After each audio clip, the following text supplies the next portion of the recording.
मैं तो आ रहा हूँ उधर से। हम देखे कि मखाना के खेत में जा गए। एक बार पूछना चाहिए उनसे कि जब सरकार थी तो मखाना के लिए क्या किए वो। मखाना जो होता है मिथिला मखाना, जीआई टैग एनडीए सरकार में प्रधानमंत्री दिए। मखाना का प्रचार प्रसार नीतीश कुमार जी सब जगह जाके किए।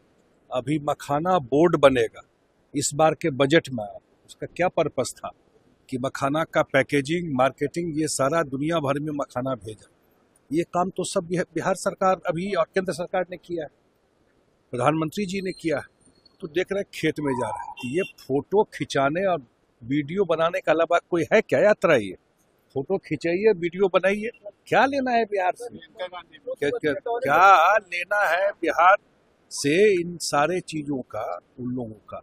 एसआईआर ग्राउंड में कोई मुद्दा है बिहार में कहीं सुने हैं?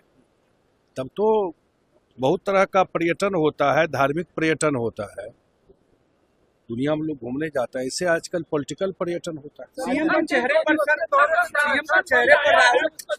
के चेहरे पर राहुल गांधी ने भी चुप्पी साध ली है। तेजस्वी यादव से भी सवाल किया गया तो चुप्पी साध ली है। अब ये तो उन लोगों का मैटर है, महागठबंधन का मैटर है कि चेहरा पर क्या है नहीं। अच्छा है, घोषणा करना चाहिए ना भाई, कौन है ये? हम ही लोगों से आप लोग पूछते रहते हैं, तो काहे नहीं पूछते हैं कि कौन है मुख्यमंत्री के पद के उनके चेहरा पर? बिहार की जनता को बताना चाहिए कि कौन है, पता भी तो चले किसको बना रहे हैं, मुख्यमंत्री का चेहरा कौन है, किसके नाम पर वोट मांग रहे हैं।